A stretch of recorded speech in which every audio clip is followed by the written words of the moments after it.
नमस्कार प्यारे ज्ञानियों। आज हम पढ़ेंगे अलंकार। अलंकार के विषय में जानेंगे, इसकी परिभाषा, अर्थ, भेदों के बारे में इसके जानेंगे। तो चलिए हम अलंकार पढ़ते हैं। अलंकार, इसका शाब्दिक अर्थ अलंकृत करने वाला।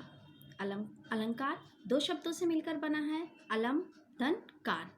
अलम का अर्थ होता है अलंकृत करना, सजाना, आभूषण, गहने, और कार यानी करने वाला, करता। तो जो काव्य को सुंदरता प्रदान करता है, काव्य में जो सुंदरता लाता है, वो शब्द होते हैं अलंकार।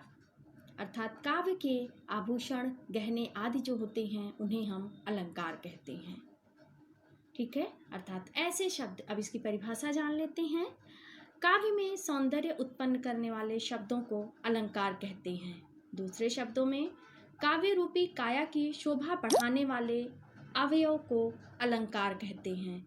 जिस प्रकार आभूषण शरीर की शोभा बढ़ाता है, उसी प्रकार अलंकार काव्य साहित्य को सुंदर व रोचक बनाते हैं।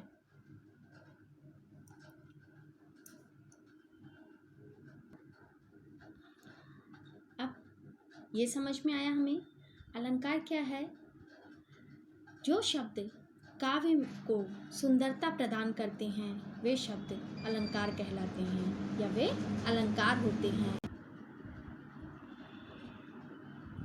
अर्थात काव्य रूपी काया की शोभा बढ़ाने वाले जो शब्द होते हैं, अवयव होते हैं, उन्हें ही हम अलंकार कहते हैं। जिस प्रकार स्त्रियां अपने शरीर को सुंदर बनाने के लिए या सजाने के लिए कह सकते हैं, आभूषण आदि का प्रयोग करती हैं, ठीक उसी प्रकार से काव्य रूपी काया की शोभा को बढ़ाने के लिए अलंकार का प्रयोग किया जाता है। अलंकार शास्त्र के जन्मदाता आचार्य भामा हैं। आचार्य भामा, इनका मानना है कि अलंकार में शब्द, अर्थ और भाव के द्वारा काव्य की शोभा बढ़ती है। अर्थात शब्दों से भी काव्य की शोभा बढ़ती है, अर्थों से भी, और कभी कभी भावनाएं ऐसी होती हैं कि काव्य को पढ़ करके मज़ा आता है, एक तरह से कह सकते हैं। ठीक है, वो हमें एक अच्छी सी फीलिंग्स देता है, मन में एक बढ़िया सा सुंदर सा भाव उत्पन्न करता है, तो वहाँ भी अलंकार होता है। अब अलंकार के हम भेद जान लेते हैं। अलंकार के मुख्य रूप से तो दो भेद हैं, परंतु कुछ विद्वान इसके तीन भेद मानते हैं। पहला है शब्दालंकार, दूसरा है अर्थालंकार और तीसरा है उभयालंकार। अब शब्दालंकार कौन सा है? जैसे अपने नाम से ही स्पष्ट है, शब्दों से चमत्कार, सौंदर्य तथा प्रभाव उत्पन्न करने वाला काव्य शब्दालंकार के अंतर्गत आता है। अर्थालंकार, जिस काव्य में अर्थ से या अर्थ के माध्यम से मार्मिक, प्रभावशाली चमत्कार उत्पन्न हो, वहाँ पर अर्थालंकार होता है। तीसरे शब्दों में, तीसरे परिभाषा के रूप में तीसरे इसके भेद है, शब्द और अर्थ दोनों रूपों में जब काव्य प्रभावशाली होता है, यानी उसमें शब्द भी सुंदर हों और अर्थ भी उनका बहुत सुंदर हो, तब जहाँ पर शब्द और अर्थ दोनों का प्रभाव दिखाई देता है, कुछ पंक्तियाँ ऐसी होती हैं जिसमें शब्द और अर्थ दोनों के प्रभाव दिखाई देते हैं, तो उन पंक्तियों को, उन काव्य खंडों को उभयालंकार के अंतर्गत जाना जाता है। लेकिन अधिकांश विद्वान केवल दो को ही जानते हैं। यहाँ पर ये तीसरा स्टार लगा के लिखा हुआ है, इसीलिए कि ये कंडीशनल है। अधिकांश विद्वान दो को मानते हैं, लेकिन कुछ विद्वान उभयालंकार को भी, यानी उभयालंकार अलंकार के भेदों में तीसरे भेद के रूप में मानते हैं।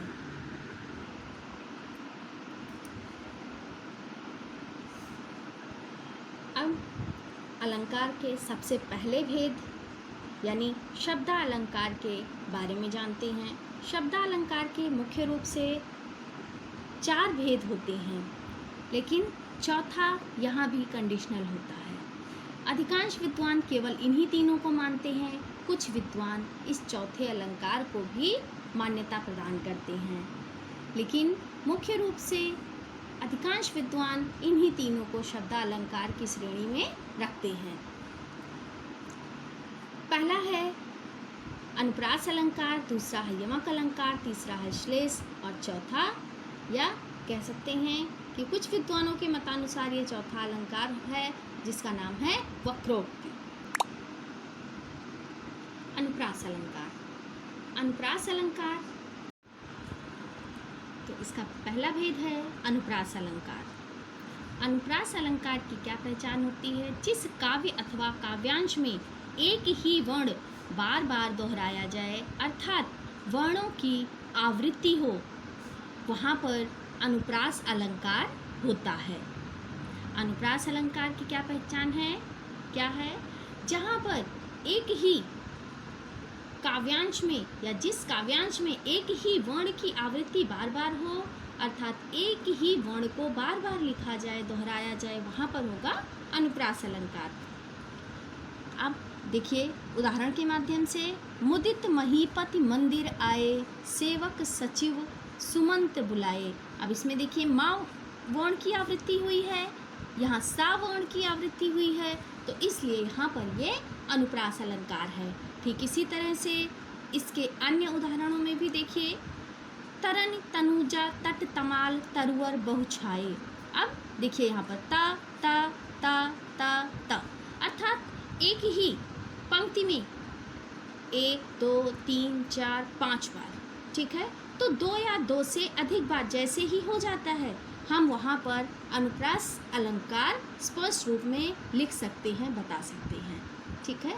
वहाँ पर अनुप्रास अलंकार माना जाता है, जहाँ पर 2 या 2 से अधिक बार एक ही पंक्ति में, जब 2 या 2 से अधिक बार, ध्यान रखिएगा, एक ही पंक्ति में 2 या 2 से अधिक बार जब एक ही वर्ण की आवृत्ति होती है, तब वहाँ पर अनुप्रास अलंकार होता है। अगला उदाहरण देखिए, कोकिल कीर कपोतन के कुल केली करें अति आनंदकारी। कोकिल कीर कपोतन के कुल केली करें अति आनंदकारी। का का का का का का का का, ठीक है। तो यहाँ पर यानी का वर्ण की आवृत्ति बार बार हुई है, यहाँ पर का वर्ण की आवृत्ति हुई है, यहाँ पर ता वर्ण की, और यहाँ पर मा वर्ण की, ठीक है। तो इस प्रकार यहाँ पर अनुप्रास अलंकार है। इसमें देखिए सा सा सा, ठीक है। तो यहाँ पर सा वर्ण है, ठीक है। इसका स्पष्ट हो गया कि यहाँ पर मा वर्ण, यहाँ सा वर्ण, ता वर्ण, का वर्ण की आवृत्ति हुई है, अर्थात इनका प्रयोग बार बार किया गया है। अब अनुप्रास अलंकार के भी 5 भेद होते हैं। अब इन भेदों के बारे में जान लेते हैं। साधारण रूप में तो इतना ही पढ़ने की आवश्यकता होती है, लेकिन जब हम किसी कॉम्पिटिटिव एग्ज़ाम की तैयारी कर रहे होते हैं, उस समय हमारे लिए आवश्यक होता है कि हम इनके भेदों के बारे में भी जानें, ठीक है। ऐसे हमें केवल इतना ही सफिशेंट होता है कि शब्दालंकार जान लिया, अर्थालंकार जान लिया, शब्दालंकार के भेदों को जान लिया और अर्थालंकार के भेदों को जान लिया। लेकिन जब की तैयारी कर रहे होते हैं, कॉम्पिटिटिव एग्ज़ाम की जब हम तैयारी कर रहे होते हैं, उस समय हमारे लिए उसको डेप्थ में पढ़ना, विषय को डेप्थ में पढ़ना, गहराई से पढ़ना, जानना ज़रूरी होता है। उसके लिए आप जान लीजिए, अनुप्रास अलंकार के 5 भेद होते हैं। पहला है छेकानुप्रास, दूसरा है वृत्त्यानुप्रास, तीसरा है लाटानुप्रास, चौथा है अंत्यानुप्रास और 5वां है श्रुत्यानुप्रास। तो ये अनुप्रास अलंकार के भेद हैं। 5 भेद हैं मुख्य रूप से इसके। हमने अब शब्दालंकार के प्रथम अलंकार यानी अनुप्रास अलंकार के बारे में पढ़ा, इसके भेदों के बारे में जाना, इसकी पहचान जानी कि एक ही वर्ण की आवृत्ति बार बार होती है, वहाँ पर अनुप्रास अलंकार होता है। अब इसके अगले भेद के बारे में जानते हैं। अगला भेद है इसका यमक अलंकार। ये शब्दालंकार का ही भेद है। यमक अलंकार जहाँ एक ही शब्द की आवृत्ति एक से अधिक बार होती है लेकिन अर्थ सर्वथा भिन्न होते हैं, वहाँ यमक अलंकार होता है। अर्थात जहाँ पर एक शब्द की, वहाँ हमने वर्ण पढ़ा है, ध्यान रखिएगा इस बात का। अनुप्रास में हमने पढ़ा एक ही वर्ण की आवृत्ति बार बार होती है, और यहाँ हम क्या पढ़ रहे हैं, एक ही शब्द की आवृत्ति एक से अधिक बार होती है लेकिन अर्थ सर्वथा यानी हर समय अलग अलग होते हैं। इसको उदाहरण के माध्यम से समझते हैं। काली घटा का घमंड घटा। काली घटा का घमंड घटा। काली घटाएं यानी काले बादल, घटा का अभिप्राय यहाँ पर बादलों से है, और घमंड घटा यहाँ पर घमंड घटा यानी कि घमंड अभिमान कम हुआ, यहाँ पर अभिप्राय है कम होने से। तो इसका क्या अर्थ हुआ, काले जो बादल थे उनका घमंड कम हो गया, यानी काली घटा का घमंड घटा। तो यहाँ पर शब्द एक ही है, लिखा भी सेम है, कोई फर्क नहीं है, लेकिन दोनों के अर्थ यहाँ पर अलग अलग हैं। यानी एक ही शब्द जब उसी रूप में अलग अलग अर्थों के लिए प्रयोग होता है, वहाँ पर होता है यमक अलंकार। दूसरे उदाहरण के माध्यम से जानते हैं। तो पर बारों उर्वशी सुन राधिके सुजान, तू मोहन के उर्वशी हमें उर्वशी समान। कहाँ कवि बेनी, बेनी ब्याल की चुराए लीनी। कहाँ कवि बेनी, यहाँ पर बेनी कौन है, एक कवि का नाम है। बेनी ब्याल की चुराए लीनी, और दूसरी बेनी का अभिप्राय बांसुरी से है। दूसरे उदाहरण में उर्वशी, उर्वशी एक नाम, और यहाँ पर उर्वशी यानी कि उर यानी हृदय वसी। हृदय, उर का मतलब होता है हृदय, यानी हृदय में बसी हुई, और उर्वशी यहाँ पर एक नाम के रूप में प्रयोग किया गया है। तो जहाँ पर एक ही वर्ण, एक ही शब्द की आवृत्ति होती है, यानी एक से अधिक बार प्रयोग होता है, वहाँ पर यमक अलंकार होता है। तीसरी बार भी उर्वशी है यहाँ पर, हाँ उर्वशी समान, ठीक है। उर्वशी यानी कि बहुत अधिक सुंदर जिसको कहा जाता है।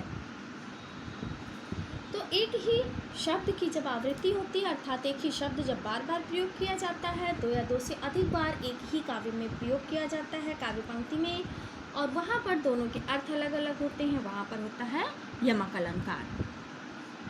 नेक्स्ट है श्लेष अलंकार। श्लेष का अर्थ होता है चिपका हुआ। चिपका हुआ, जहाँ काव्य में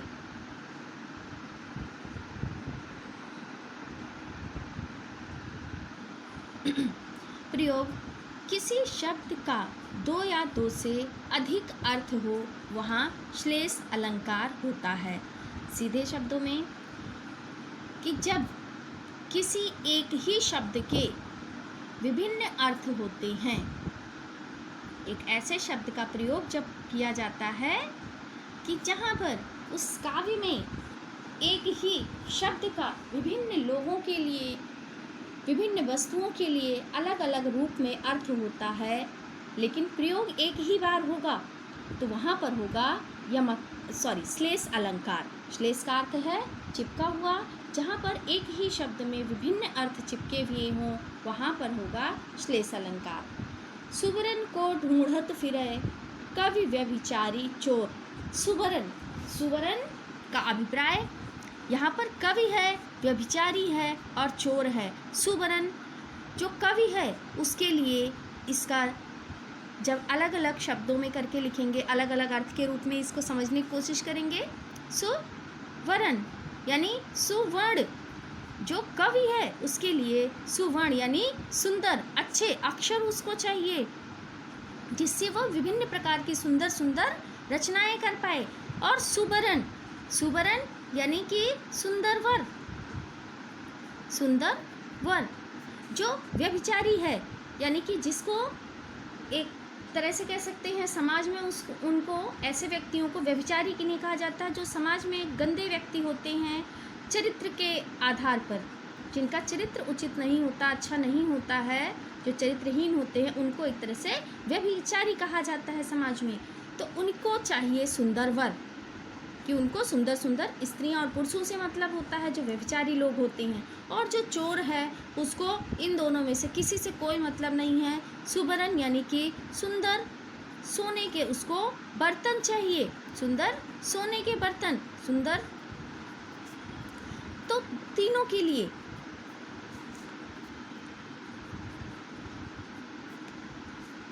लिए यहाँ पर सुबरन का अभिप्राय अलग अलग है। कवि को क्या चाहिए? सुंदर वर्ण चाहिए, व्यभिचारी को सुंदर वर चाहिए, और चोर को सुंदर बर्तन चाहिए, सोने के बर्तन चाहिए उसे।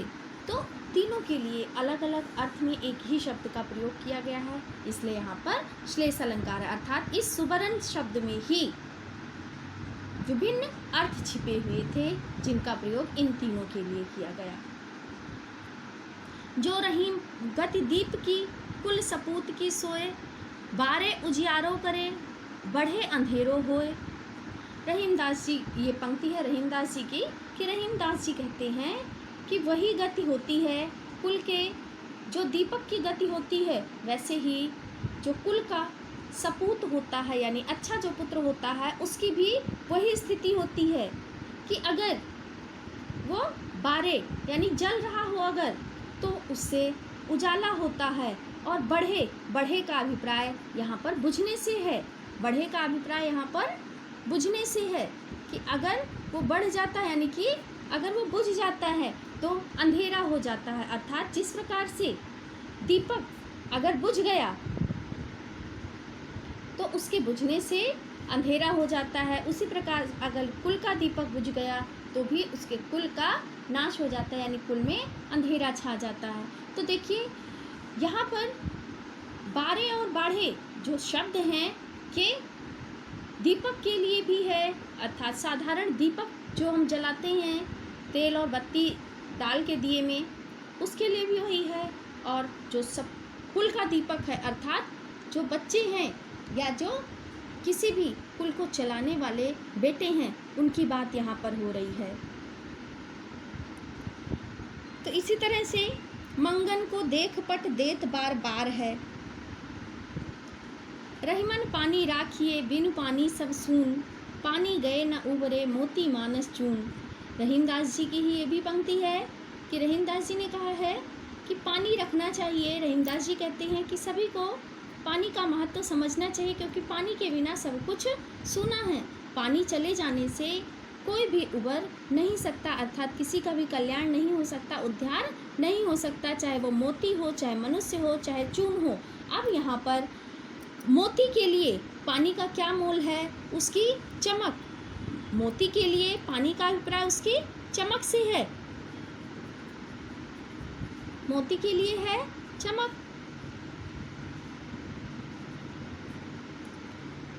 मानस मनुष्य के लिए पानी का अभिप्राय शर्म से है। चून के लिए उसका अभिप्राय साधारण पानी से है। देखिए चून दो होते हैं, एक खाने वाला जो आपने सुना होगा पान के साथ में लगा करके खाया जाता है, और चून से पुताई भी की जाती थी पहले की, जिससे वो एंटीबैक्टीरियल होता था। तो कहते थे कि चून से अगर पुताई की जाए तो फंगस नहीं लगती है घर में, दीवारों में जो सीढ़न होती थी वो नहीं होती थी। तो चून के लिए साधारण जल है, और दूसरे अर्थों में चून क्या है? चून है आटा, जिसमें अगर पानी ना मिलाया जाए तो उसकी रोटियां बना पाना संभव नहीं है। तो इस प्रकार एक पानी का अभिप्राय तीनों के लिए अलग अलग हुआ। मोती के लिए चमक से है, मनुष्य के लिए शर्म से है, तो चून के लिए जल से है। शब्द एक है, एक ही शब्द के अर्थ भिन्न भिन्न हैं, तो भिन्न भिन्न अर्थ भिन्न भिन्न रूपों के लिए प्रयोग किए गए हैं, विभिन्न रूपों के लिए प्रयोग किए गए हैं, विभिन्न लोगों के लिए, वस्तुओं के लिए, व्यक्तियों के लिए ये प्रयोग किए गए हैं, लेकिन शब्द एक ही है जिसके अर्थ भिन्न भिन्न हैं। चाहे वो सुवर्ण हो, चाहे यहाँ पर पानी है। तो आपने समझा कि श्लेष का क्या अर्थ है? चिपका हुआ। जहाँ पर एक ही शब्द के विभिन्न अर्थ काव्य की सुंदरता बढ़ाते हैं, वे होते हैं श्लेष अलंकार। तो अगला हम पढ़ेंगे, वैसे मुख्य तो 3 ही है, अनुप्रास, यमक और श्लेष। लेकिन वक्रोक्ति अलंकार को भी जान लेते हैं थोड़े से शब्दों में। क्या है वक्रोक्ति अलंकार? जहाँ किसी बात पर वक्ता और श्रोता की किसी उक्ति यानी कथन के संबंध में अर्थ और कल्पना में भिन्नता का आभास हो, वहाँ वक्रोक्ति अलंकार होता है। अर्थात जो कहने वाला है और सुनने वाला है, वो कहने वाला कुछ और कह रहा हो, लेकिन उसकी भावना जो हो, उसको जो समझने वाला अर्थात जो श्रोता है, उसी विषय में समझ वो कुछ और रहा है। यानी जैसे देखिए उदाहरण के माध्यम से समझ लीजिए, को तुम हो इत आए कहाँ, घनश्याम है तो कितहूँ बरसो। यहाँ पर राधिका कृष्ण का मजाक उड़ाती हुई पूछती हैं कि आप कौन हैं? को तुम हो इत आए यहाँ, कि तुम कौन हो या आप कौन हो, यहाँ इधर कहाँ आए हैं? इस पर कृष्ण जी उत्तर देते हैं कि मैं घनश्याम हूँ। घनश्याम, घन मतलब बादल, श्याम मतलब काले, तो घनश्याम यानी कि वो तो अपना परिचय देते हैं कि मैं घनश्याम हूँ, अर्थात मैं तो कृष्ण हूँ, कृष्ण के रूप में परिचय देते हैं। लेकिन राधिका उसका क्या अर्थ निकालती है? घनश्याम शब्द का अलग वो अर्थ निकाल लेती है कि जल से भरा हुआ यानी काले बादल। तो वो उसका अर्थ काले बादल लगाकर कहती है कि अगर आप घनश्याम हैं तो आप कहीं और जाकर के जल बरसाइए, आपको यहाँ पर जल बरसाने की आवश्यकता नहीं है। अर्थात कि जब जो कहने वाला है वो कह कुछ और रहा है, शब्द उसके वही हैं, लेकिन जो समझने वाला है वो उसका भाव कुछ और समझ रहा है, उसका अर्थ कुछ और निकाल रहा है, ऐसी परिस्थितियों में वक्रोक्ति अलंकार होता है। तो चलिए, आप लोगों ने शब्द अलंकार पढ़ा, आई होप आप लोगों को समझ आया होगा। अगर कोई डाउट्स हैं तो कमेंट सेक्शन में कमेंट कर सकते हैं और चैनल सब्सक्राइब कर सकते हैं। चैनल सब्सक्राइब कर लीजिए, आपको पसंद आता है तो लाइक कीजिए, और नेक्स्ट वीडियो इसकी अर्थ अलंकार की जल्दी ही आएगी। Thank you, have a nice day.